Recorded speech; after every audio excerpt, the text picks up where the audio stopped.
అదే RTV app వార్తల్ని క్షణాల్లో చదివే అవకాశం ఉంటుంది. ఒక న్యూస్ పేపర్, ఒక టెలివిజన్ ఛానల్ మీ చేతుల్లో ఎప్పుడూ ఉంటాయి. హాయ్ హలో అందరికీ నమస్కారం. వెల్కమ్ టు ఆర్టీవీ చిత్రాలు.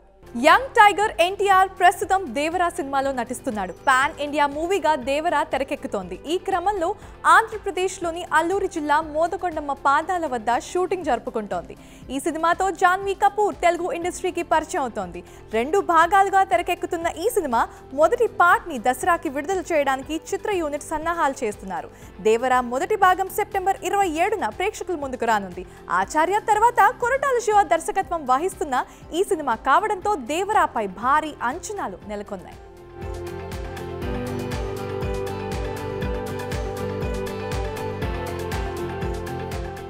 హీరోయిన్ కీర్తి సురేష్ పెళ్లి గురించి ఇటీవల కాలంలో అనేక వార్తలు ప్రచారంలోకి వచ్చాయి. కీర్తి సురేష్ ఒక కమీడియన్ ని వివాహం చేసుకున్నారని, ఆమె ఒక నిర్మాతను పెళ్లి చేసుకోబోతున్నారని, కీర్తి చైల్డ్హుడ్ ఫ్రెండ్ అయిన ఒక అతనితో రిలేషన్లో ఉన్నారంటూ ఇలా కీర్తి సురేష్ పెళ్లి గురించి అనేక కథనాలు వెలిసాయనే చెప్పొచ్చు. ఇక పెళ్లి గురించి కీర్తి సురేష్ మాట్లాడుతూ ప్రస్తుతం తన దృష్టంతా కూడా సినిమాలపైనే ఉందని, పెళ్లి చేసుకుంటే అందరికీ చెప్పే చేసుకుంటానని ఈ అమ్మడు చెప్పుకొచ్చింది. దీంతో కీర్తి సురేష్ పెళ్లిపై వచ్చినవన్నీ కూడా పుకార్లే అని తేలిపోయాయి. ప్రస్తుతం ఆమె చేతిలో 6 డజను పైనే సినిమాలున్నాయి. రఘు తాత అనే తమిళ్ మూవీలో అయితే నటిస్తోంది. ఇంకా ఈ ఏడాది బాలీవుడ్ లో కూడా ఎంట్రీ ఇవ్వడానికి రెడీ అవుతోంది ఈ అమ్మడు.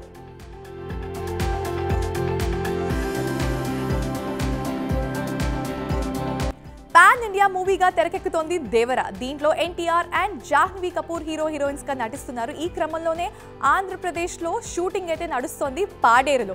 అయితే ఈ సినిమా నుంచి నిన్న ఒక అద్భుతమైనటువంటి సెకండ్ సింగిల్ రిలీజ్ అయింది, చుట్టమల్లి అని.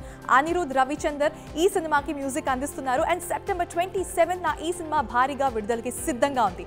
ఇంకా కొరటాల శివ డైరెక్షన్ లో ఈ సినిమా రావడంతో ప్రతి ఒక్కళ్ళు అంచనాలు భారీగా పెట్టేసుకున్నారు. And also Janhvi Kapoor and NTR romance అయితే అద్దరిపోయిందని చెప్పొచ్చు.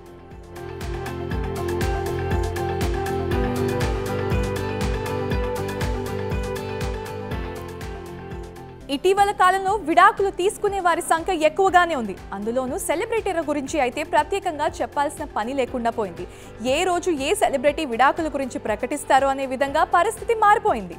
సినిమా షూటింగ్ సమయంలో ప్రేమించి పెళ్లి చేసుకుంటారు. తర్వాత ఒకరినొకరు అర్థం చేసుకోలేక, కలిసి ఉండలేక విడాకుల బాట పడుతున్నారు. చాలా మంది సెలబ్రిటీల జీవితాలు ఇలాగే ఉన్నాయి. తాజాగా ఈ జాబితాలో హాలీవుడ్ ప్రముఖ నటి సింగర్ జెన్నిఫర్ లోపెజ్ పేరు కూడా వినిపిస్తోంది. జెన్నిఫర్ లోపెజ్ తన భర్తతో విడిపోతున్నట్లుగా వార్తలు వస్తున్నాయి. 2022లో బెన్ అప్లెక్ కి పెళ్లాడిన ఈ నటి త్వరలోనే తమ బంధానికి గుడ్ బై చెప్పడానికి రెడీ అవుతోంది.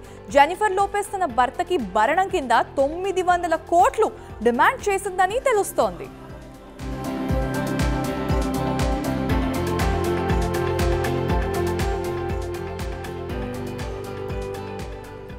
యాంకర్ సుమా గురించి ప్రత్యేక పరిచయం అవసరం లేదు. తెలుగు ఇండస్ట్రీలో సుమాకంటూ ఒక ప్రత్యేక గుర్తింపు ఉంది. కేరళ అమ్మాయి అయినప్పటికీ తెలుగు అనర్గళంగా మాట్లాడుతూ స్టార్ యాంకర్గా గుర్తింపు తెచ్చుకుంది.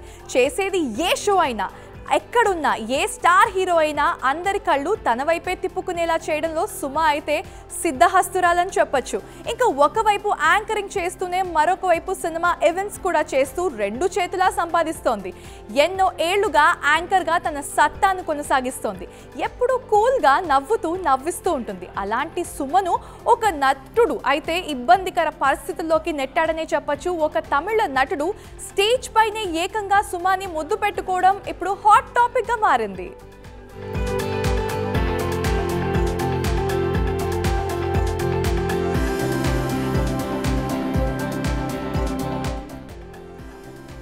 ప్రభాస్ త్రిష జంట వెండి తెరపై వెలుగులీనింది. వీరిద్దరిని చూసి సినీ ప్రియులంతా మైమర్చిపోయేవారు. వివాహం కూడా జరుగుతుందేమో అని అనుకున్నారు, కానీ కార్యరూపం దాల్చలేదు. ప్రభాస్ త్రిష ప్రేమించుకున్నారు, కానీ కాకపోతే నిజ జీవితంలో కాస్తంత స్వేచ్ఛని కావాలని త్రిష అనుకోవడం, తమిళంలో ఒక స్టార్ హీరోతో సఖ్యతగా మసలుకోవడం వంటివి ప్రభాస్ మనసుని నొప్పించాయి. అంత స్వేచ్ఛ ఉన్న అమ్మాయి తన జీవితానికి సరిపోదేమో అని చెప్పి ప్రభాస్ భావించడంతో వారి నిశ్చితార్థానికి కొన్న ఖరీదైన ఉంగరం కూడా డార్లింగ్ దగ్గర అలాగే ఉండిపోయింది. ఎట్టకేలకు ఒక దర్శకుడు మాత్రం వీరిద్దరితో సినిమా తీయబోతున్నట్లు వార్తలు వస్తున్నాయి.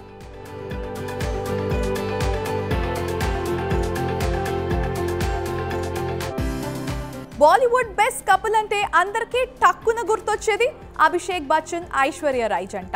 2007లో ఐశ్వర్య రాయ్ అభిషేక్ బచ్చన్ ప్రేమ వివాహం చేసుకున్న సంగతి తెలిసిందే. ఎన్నో వివాదాల నడుమ వీరి వివాహం జరిగింది. ఐశ్వర్య రాయ్ అప్పటికే 2-3 హీరోస్తో రిలేషన్లో ఉండటం, సరిగ్గా పెళ్లికి ముందే అభిషేక్ బచ్చన్ తనని మోసం చేశాడంటూ ఒక యువతి హంగామా అయితే సృష్టించింది. దీంతో వివాదాల మధ్య వీరి పెళ్లి జరిగింది. వీరికి ఆరాధ్య అనే పాప కూడా ఉంది.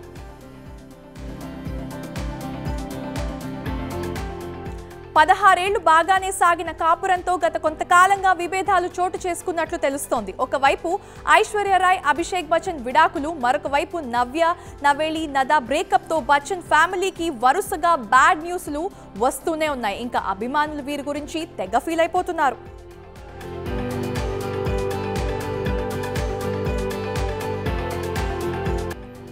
ఏ రంగంలో రాణించాలన్నా మాట తీరు ఎంతో మృదువుగా ఉండాలి. ఎదుటివారిని ఆకర్షించాలి. సంస్కారవంతంగా మంచి మాటలు మాట్లాడుతుంటే మనకి తెలియకుండానే ఎంతో మంది మనల్ని అభిమానిస్తారు. అలా కాకుండా తప్పుడు పదాలు వాడితే ఎవ్వరూ క్షమించరు. ఇంకా మల్లెమాల ఆమెని పని చూసుకోమని చెప్పింది.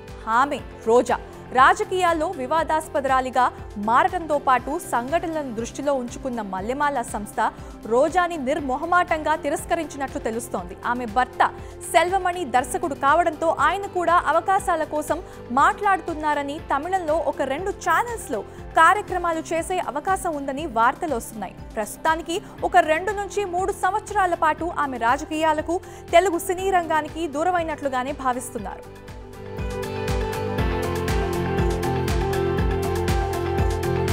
స్టార్ కమీడియన్ గా కొనసాగిస్తున్న బ్రహ్మానందానికి తెలుగు సినీ చరిత్రలో ప్రత్యేకంగా ఒక పేజీ ఉంటుంది. చిన్న చిన్న పాత్రలో ప్రారంభమై తన డైలాగ్స్ తో ఇంకా హావభావాలతో పాత్రలను రక్తి కట్టిస్తూ కొన్ని దశాబ్దాల పాటు ప్రేక్షకులని కడుపుబ్బా నవ్వించారు. అంతేకాదు మంచి నటుడిగా గుర్తింపు పొందారు. దాదాపుగా 1000కి పైగా సినిమాల్లో నటించి బ్రహ్మానందంకి ఆస్తులు కూడా భారీగానే ఉన్నాయని చెప్పొచ్చు. ఇంకా ఆయన కొడుకు గౌతమ్ను పరిశ్రమలో హీరోగా నిలబెట్టాలని బ్రహ్మానందం ప్రయత్నించారు. మొదట్లో చేసిన 1-2 సినిమాలు మనకి వినసొంపుగా చూడదగ్గ సినిమాలే. కానీ తర్వాత ఆయన సినిమాలు చేయనే లేదు. సొంతంగా వ్యాపారాలు నిర్వహిస్తున్నారు. ఇప్పుడు చెప్పాలంటే ఆయనకే ఆస్తి ఎక్కువగా ఉంది.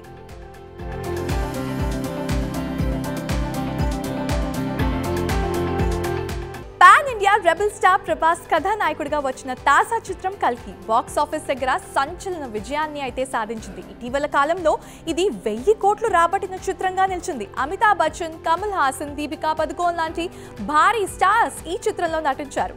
వైజయంతి మూవీస్ బ్యానర్ పై అశ్విని దత్ 600 కోట్ల బడ్జెట్ తో నిర్మించారు.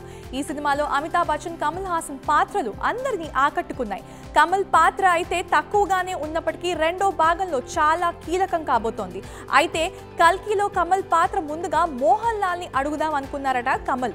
కాదంటే మోహన్ లాల్ ఈ సినిమాలో నటించేవారట. ఇంకా మలయాళ సూపర్ స్టార్ మోహన్ లాల్ ని అడుగుదాం అనే లోపే కమల్ హాసన్ కబురు పంపారు. తానైతే ఈ సినిమా చేస్తున్నట్లుగా చెప్పారు.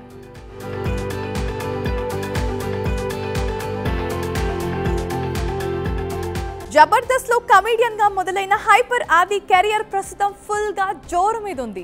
స్టార్ హీరోల చిత్రాల్లో కమీడియన్ గా మంచి అవకాశాలు దక్కించుకుంటున్నాడు ఆది. ఇక ఆది స్కిట్లు ఎంత పెద్ద హిట్టో మనకి తెలిసిన విషయమే. ఇంకా స్పీచ్లు కూడా అలాగే పేలుతున్నాయి. స్టేజ్ ఎక్కితే ఎదురుగా ఉన్న వాళ్ళకి గూస్ పింపుల్స్ అయితే తెప్పించేలా మాట్లాడుతున్నాడు.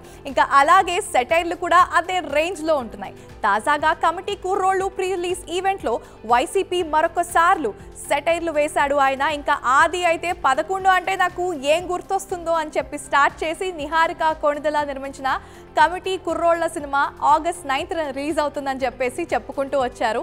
ఇంకా మొత్తంగా చూసుకుంటే కొత్త కుర్రోళ్ళు, కమిటీ కుర్రోళ్ళు ఈ సినిమాకి అయితే ప్రమోషన్స్ కూడా మన నిహారిక బీభత్సంగా గట్టిగా చేస్తుందనే చెప్పాలి.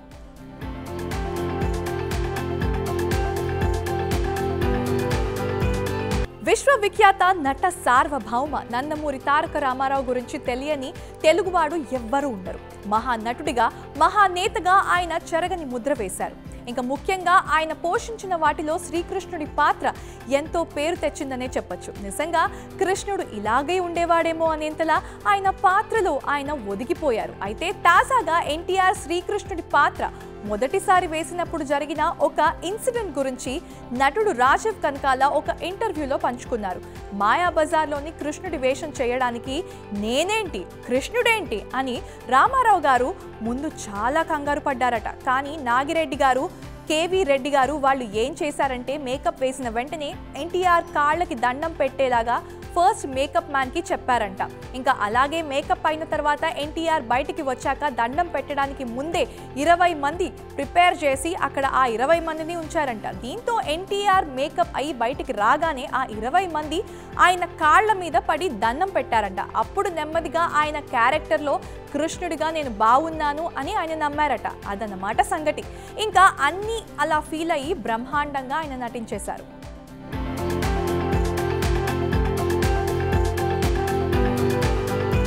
ఆనంద్ దేవరకొండ, వైష్ణవి, చైతన్య హీరో హీరోయిన్స్ గా వచ్చిన బేబీ సినిమా ఎలాంటి సంచలన విజయం సాధించిందో మన అందరికీ తెలిసిందే. ఇంకా దర్శకుడు సాయి రాజేష్ ఈ సినిమాను ఇప్పుడు హిందీలో తెరకెక్కిస్తున్నారు. బేబీ కథ సోషల్లో వినసొంపుగా ఉందని అండ్ చాలా బాగుందని చెప్పేసి అంటున్నారు. ఇక హిందీలో కొన్ని మార్పులు చేయనున్నట్లుగా సాయి రాజేష్ తెలిపారు. హిందీ ప్రేక్షకుల అభిరుచికి తగ్గట్లుగా రొమాన్స్ పాళ్ళు అయితే మరి కాస్త ఎక్కువగానే ఉంటాయని మీడియా ప్రతినిధి అడిగిన ప్రశ్నకి సమాధానమిస్తూ దర్శకుడు తెలిపాడు. ఇక హిందీ ప్రేక్షకులకు కాన్సెప్ట్ కనెక్ట్ అవ్వడానికే అక్కడ నటీనటులతోనే ఈ సినిమాని తీస్తున్నట్లుగా వివరించారు. హిందీతో పాటు పలు భాషల్లో ఈ సినిమాని రీమేక్ చేయాలని మేకర్స్ భావిస్తున్నారు.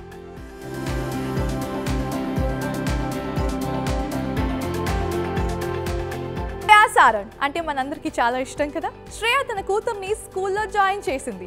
శ్రేయ కూతురు రాధకి 3 ఏళ్లు నిండాయి. ఇక స్కూల్లో జాయిన్ చేయడం, ఇలా మొదటి రోజు స్కూల్కి తీసుకెళ్లడంతో శ్రేయ మీడియాకి హాయ్ చెప్తోంది. ఇంకా ఫస్ట్ డే స్కూల్ అంటూ శ్రేయ సందడి చేసింది. స్కూల్ అంటే రాధ భయపడుతున్నట్లుగా అనిపించింది, కానీ తను దగ్గరుండి తీసుకెళ్ళింది స్కూల్కి. తల్లితో కలిసి రాధ కూడా ఫుల్గా ఎంజాయ్ చేస్తూ జాలీగా కనిపిస్తోంది.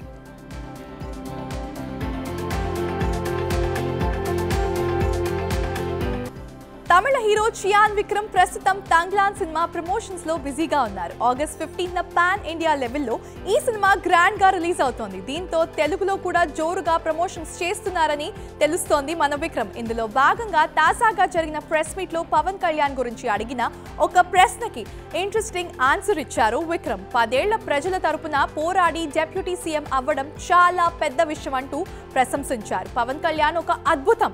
నేను తంగ్లాన్ గురించి మాట్లాడడానికి వచ్చాను, కానీ ఈ ప్రశ్నకి అయితే స్పీచ్ ఖచ్చితంగా ఇవ్వాల్సిందే అని ఆయన సాధించిన ఒక హిస్టరీ గురించి ఆయన చెప్పుకొచ్చారు.